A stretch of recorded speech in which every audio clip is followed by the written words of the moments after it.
Buenos días. El día de hoy vamos a realizar la práctica número 3 de la materia de programación de sistemas con la profesora Gilda Galicia Rangel.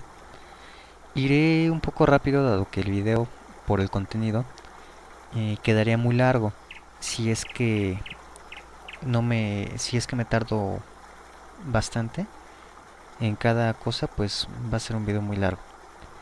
Iniciamos por el cuestionario preliminar, donde nos dice: dibuja y describe la arquitectura interna del procesador que trabajaste. Lamentablemente no me fue posible encontrar información sobre la arquitectura interna de mi procesador, pero en términos generales podemos decir que son muy similares los procesadores. En este diagrama tenemos que de este lado está la memoria y los dispositivos de entrada y salida, que mediante los buses se conectan con lo que es el procesador, el cual a su vez está compuesto de la ALU, de los registros y de la unidad de control, principalmente.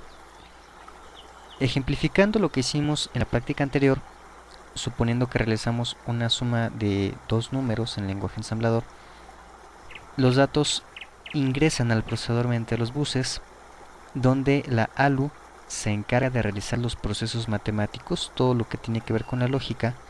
Los registros podemos utilizarlo a manera de variables, donde van a guardarse los valores, se van a ir modificando, y tenemos que en la unidad de control direcciona cuáles son las acciones que hay que hacer. Dice en qué lugar estamos, qué instrucción sigue, y cuando es necesario le pasa los datos a la ALU para que realice su trabajo. Tengo este otro diagrama que también realicé aquí en Word, que sería únicamente del procesador, donde tenemos la ALU, el acumulador, la unidad de control y el registro de datos. La pregunta número 2 dice: describe las características del ensamblador que utilizaste.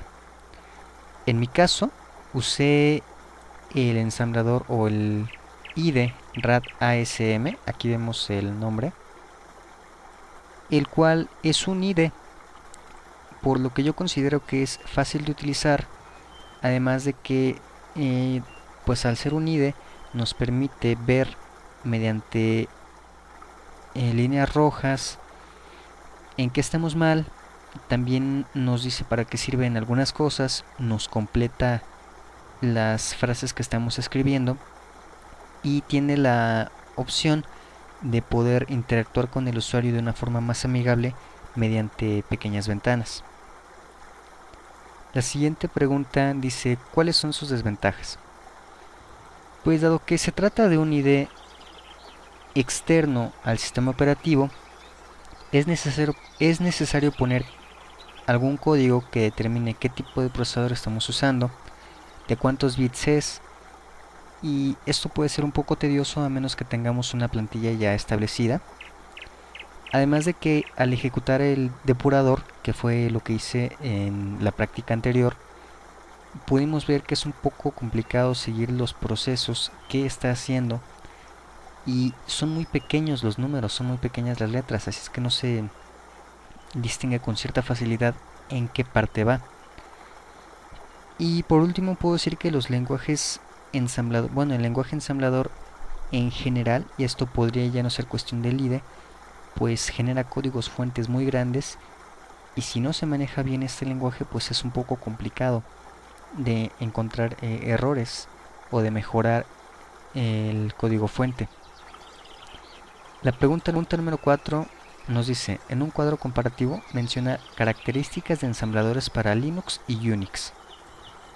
Pues bien, Linux está basado en Unix, por lo que encontré muchas semejanzas, inclusive al momento de buscar manuales o tutoriales me encontraba con manual para entornos Linux barra invertida Unix. Entonces esto podría ser un poco complicado porque yo no encontré muchas diferencias, en algunas cosas sí, pero pues no puedo asegurar totalmente que sea de esta manera. Encontré, por ejemplo, que en Unix y Linux, es decir, en ambos casos, todo debe ser escrito con minúsculas. En el caso de Unix, cuando llamamos a los registros, se debe utilizar el signo de porcentaje, por ejemplo para bx tenemos que poner porcentaje bx, y en Linux no encontré esta característica. Los mnemónicos especifican un tamaño en ciertos momentos para Unix. Por ejemplo, si pongo mov w, se supone que w especifica una longitud o un tamaño, y en Linux no encontré esto. Y en ambos casos, por la última comparación, es que cuando encontramos un valor inmediato, es decir, que si vamos a utilizar un valor numérico ya establecido, necesitamos poner un signo de dólar. En este caso le ponemos antes del 4 un signo de dólares, y también en Linux encuentro esta situación. La pregunta 5 dice: ¿cuáles son las diferencias en ensambladores Linux, Unix, Windows y MS2? Bien, pues en base a lo que hemos visto, en lo que se ha investigado, por ejemplo, Windows tiene un ensamblador basado en MS2. De hecho, al ejecutarlo, encontramos que se trata de una consola. Entonces, no hallo yo gran diferencia entre estos dos. Y como lo mencioné en la pregunta anterior, en los sistemas operativos Linux y Unix hay muchas semejanzas, aunque también hay que decir que esto podría deberse en algunos casos a los editores. En mi caso, aunque estoy en Windows, utilizo RAD-ASM, lo que es diferente a trabajar, por ejemplo, en el depurador en el ensamblador de Borland o en TASM. Entonces, depende también mucho de estas cosas. Y aunque se supone que cada sistema operativo trae un ensamblador, y en este caso yo no encuentro muchas diferencias entre lo que es Linux y Unix. También podemos decir que los ensambladores en ocasiones funcionan en diferentes sistemas operativos, siempre y cuando se trate de procesadores similares o prácticamente los mismos. Tenemos, por ejemplo, que el procesador 80-486 es capaz de ejecutar lenguaje de máquina propio y soporta código generado para procesadores anteriores de la misma serie, desde 8086 hasta 80386. Entonces también depende de estas características para poder determinar todo esto. Objetivo general: ejecutar el programa Hola Mundo utilizando un ensamblador. Bien, en equipo necesario tenemos que en el software estoy utilizando un Windows 8 Professional. En este caso es de 64 bits. Y utilizo el IDE RAD-ASM versión 2.2.1.3. En el hardware tengo una memoria RAM de 3 GB y un procesador Intel Core Duo T5300 de 1.73 GHz. Bien, en el desarrollo de la práctica tenemos que seguir estos pasos. Elabora una grabación de video que incluya los siguientes pasos: incluir el cuestionario preliminar en la grabación, ya lo hemos hecho. Edición del código fuente con explicación a detalle de cada línea. Iniciamos entonces creando nuestro proyecto. Esto lo dejamos como aplicación de 32. Me parece que no soporta este editor de 64 bits, pero pues esto no tiene mayor complicación. Corre en un sistema de 64 bits. Lo que no correría sería un ensamblador de 64 en uno de 32. Eso es lo que no se podría. Entonces, no me gusta a mí ponerlo en la ruta que trae por default. Así es que lo pongo aquí. Nombre del proyecto: práctica 3.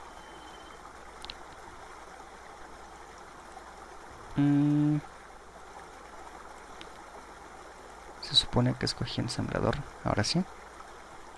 Damos next. Lo dejamos tal como está.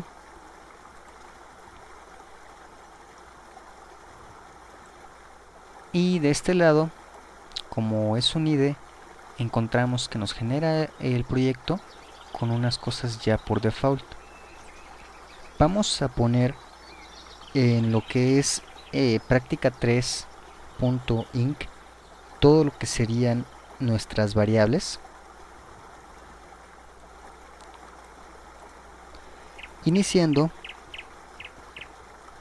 por include Windows 32. Windows, no, es Windows.inc. Entonces es include user32.inc. Ahora sí. ¿Por qué utilizamos esto? ¿Por qué tenemos que incluirlo o importarlo? Porque en el caso de Windows.inc contiene constantes y algunas estructuras que son necesarias para la ejecución de un programa en ensamblador en este editor. En el caso de user32 están declaradas algunas funciones y la librería user32 que vamos a importar en unos momentos. Tenemos include kernel 32.inc que llama al kernel responsable de facilitar a programas pues una especie de acceso seguro a lo que es el hardware. Una vez que ya hicimos esto, de preferencia dejando espacio de un renglón a las siguientes líneas, vamos a poner include lib, que vamos a incluir las librerías de lo que incluimos arriba. Principalmente sería de user32.lib. Esta es necesaria porque llama a lo que es el message box o la ventanita que vamos a arrojar al usuario donde está el hola mundo, que es muy similar al message box de lo que sería Visual Basic o al JOption Pane de Java. Incluimos también include lib, siempre se me pasa, kernel 32.lib. Y ahora vamos a poner con punto data, es como si dijéramos aquí están nuestras variables. Voy a crear una variable que va a ser texto, que va a tener pues lo que sería al hola mundo. Y cuando nosotros declaramos, al menos en este editor, una variable cadena, tenemos que poner coma y un 0. Y vamos a ponerle un título como la vez anterior, donde va a estar mi nombre.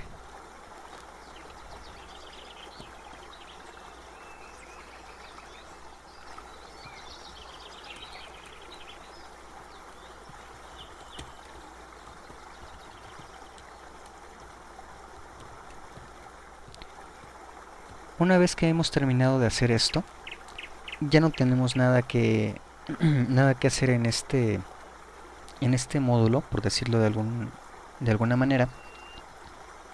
Hemos terminado la declaración de nuestras variables en lo que es práctica 3.inc y nos vamos a lo que sería nuestra clase principal, si lo queremos ver de esta manera, para ahora sí poner las acciones que hay que hacer. Entonces tenemos que poner el tipo de procesador, que es .386. No es que mi procesador sea como tal .386, sino que pues así lo acepta. Estoy buscando otras formas y no encontré más que esto, pero pues se supone que es para un procesador 80-386. Pues así jala, y le busqué de otra forma y no encontré otros ejemplos, y pues así no hay ningún problema. Y después tenemos que poner de cuántos bits es el procesador. se supone que estamos trabajando sobre uno de 32, aunque en realidad mi computadora es de 64, pero igual lo aguanta, y de la misma forma que en lo que es punto 386 no encontré otra forma de hacerlo, y le ponemos stdcal, y después vamos a utilizar, vamos a decirle que no hay sensibilidad entre mayúsculas y minúsculas. Esto es con option case map none. Y ahora lo que vamos a hacer es como si instanciáramos, es como si esto fuera otra clase, y lo que estamos haciendo es como instanciar a práctica 3.inc. Así podemos tener acceso a las variables que realizamos en la otra clase, y ponemos .code, que vendría siendo la parte de nuestro código.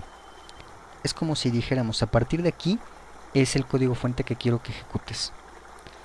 Entonces tenemos que volver a poner práctica 3 y 2 puntos para indicarle que vamos a utilizar ya ¿cómo puedo decirlo? Como este módulo, como que ya vamos a trabajar sobre este proyecto. Y vamos a poner invoke para llamar a lo que es un message box. Aquí aparece, pero necesitamos ponerle también un null. ¿Y qué es lo que va a contener el message box? Tenemos que agregarle addr, es como agregar, como add de agregar, pero para cadenas, para agregar una cadena tenemos que ponerle una r al final. ¿Y qué es lo que vamos a agregarle? Pues vamos a ponerle lo que es el mensaje texto que declaramos en el otro módulo, y después vamos a agregar addr en segunda instancia lo que sería el título que contiene mi nombre, y para un poquito más de estética vamos a ponerle que sea un message box de OK, pero que además contenga un MB con un icono information, así se escribe, se pronuncia icon information. Y entonces invocamos también al fin del proceso exit process y un 0. Cuando terminamos esto, le damos end práctica 3. Estamos diciendo aquí que inicia y aquí que termina. Entonces, ya que tenemos nuestro código, podemos ir a este lugar, el cual podemos estructurarlo o ejecutarlo, depende de lo que nosotros necesitemos. Lo primero que tenemos que hacer es estructurarlo. Aquí no se alcanzó a ver porque está muy abajo. Entonces, si yo le doy estructurar, primeramente lo que va a hacer es como ensamblarlo, y posteriormente lo que voy a hacer es ya ejecutarlo, y cuando lo ejecuto me debe decir hola mundo, y aquí está. Como título tiene mi nombre, el mensaje es hola mundo, y con esto hemos terminado el programa. Regresamos a lo que es la práctica. Realizar el ensamblado del código fuente, ya lo hicimos, lo ejecutamos y anexamos un cuestionario. Bien, el cuestionario ahorita todavía no lo voy a hacer, pero va a quedar sobre este mismo video. ¿Qué aplicaciones encontramos? Pues prácticamente cualquier programa que deseemos realizar se puede crear desde ensamblador, únicamente que los conocimientos deben ser vastos para poder realizar esto.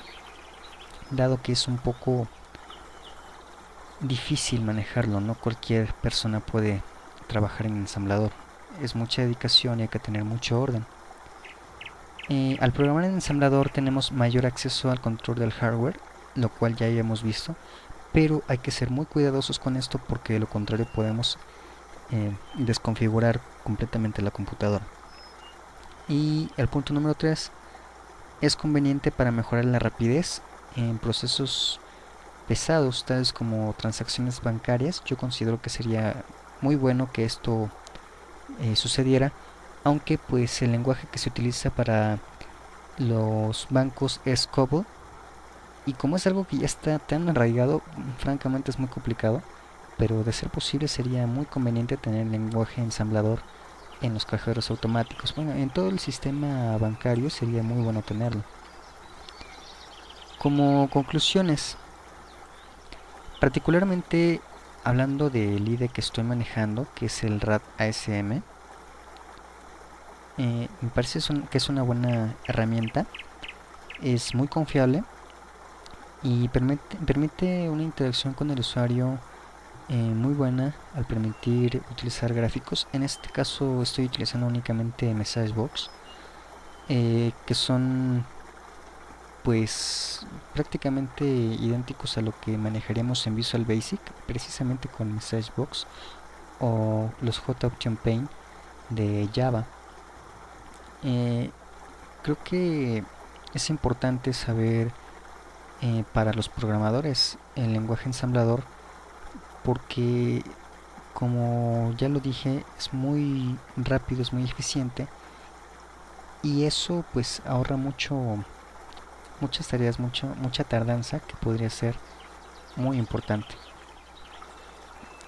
Aunque pues hay que conocer bien lo que es la sintaxis, tener tiempo, es mucho más sencillo realizar un programa en, ¿qué les puedo decir? Delphi, Pascal, Java, Visual Basic, es mucho más sencillo que hacerlo en ensamblador. Entonces debe conocer muy bien el programador sobre este lenguaje para poder desarrollarlo de esta forma. Y bien, les voy a mostrar el cuestionario, que es el siguiente. Son 10 preguntas sencillas. Iniciamos por ¿cuáles son los tres componentes principales del procesador? Número 2. ¿Por qué razón los ensambladores de Linux y Unix no son muy diferentes? Número 3. ¿Qué ventaja tiene RAD ASM sobre el ensamblador de MC2? 4. ¿Por qué invocamos a MessageBox? 5. ¿Qué función tiene el MBOK más MB Icon Information? Por intuición. Icon Information. 6. ¿Qué palabra nos sirve para añadir una cadena al MessageBox? 7. ¿Para qué usamos el archivo con terminación INC o INC en nuestro proyecto de RAD AMS? 8. ¿Qué palabra nos indica en el archivo INC que iniciarán las declaraciones de variables? 9. ¿Qué línea de código nos dice que ya inicia el código a ejecutar en el archivo con terminación .asm? Y 10. ¿Qué debemos hacer antes de ejecutar el programa? Y bueno, eso sería todo. Entonces, espero que haya quedado claro. Hasta aquí llega el video. Hasta luego.